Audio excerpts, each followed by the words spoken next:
ही छाप सोडली आहे. भले पाऊस असू देत नाहीतर पाऊस नसू देत, बॉलर सुद्धा या स्पर्धेमध्ये चांगली कामगिरी करताना पाहायला मिळाले. खराब बॉल टाकलाय, पहिलाच बॉल, आणि या पहिल्याच बॉलला आता रंगात यायला लागलंय. आणि खूप साऱ्या स्पर्धा येणाऱ्या कालावधीमध्ये महाराष्ट्राच्या कानाकोपऱ्यामध्ये याच पावसाळी क्रिकेटच्या पाहायला मिळणार आहेत.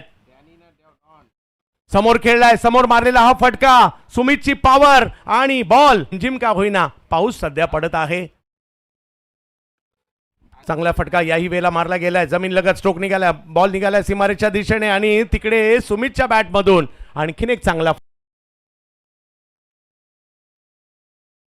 हा थोडासा लांबून खेचायला गेले आणि फटका फसला जरूर होता, परंतु पाठीमागे जाईल फिल्डर होत,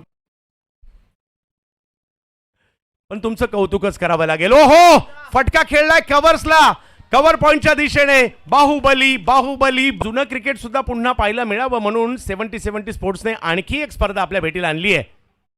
बिग हिट करण्याचा प्रयत्न, फटका फसलाय, बॉल हवेत आहे, फिल्डर आहेत तिकडे. कॅच पकडण्याचा प्रयत्न, परंतु कॅच नाही झाली आहे. धाव संख्या 1 ने पुढे जाते. आता पूल केलेला आहे आणि या पूलला सीमारेषा पार पाठवलाय. की बॉलिंगच्या टुर्नामेंट मध्ये त्या 4 टीम कंप्लीट सुद्धा झालेल्या आहेत. क्या बात आहे. बिग हिट टोलावलाय पुन्हा एकदा. ज्या वेगात आला त्याच वेगात बॅटचा स्विंग देखील पाहायला मिळाला पावसाळी क्रिकेटमध्ये. इकडे थोडासा वेगात खोलवट, थोडासा पुढे टाकण्याचा प्रयत्न होता.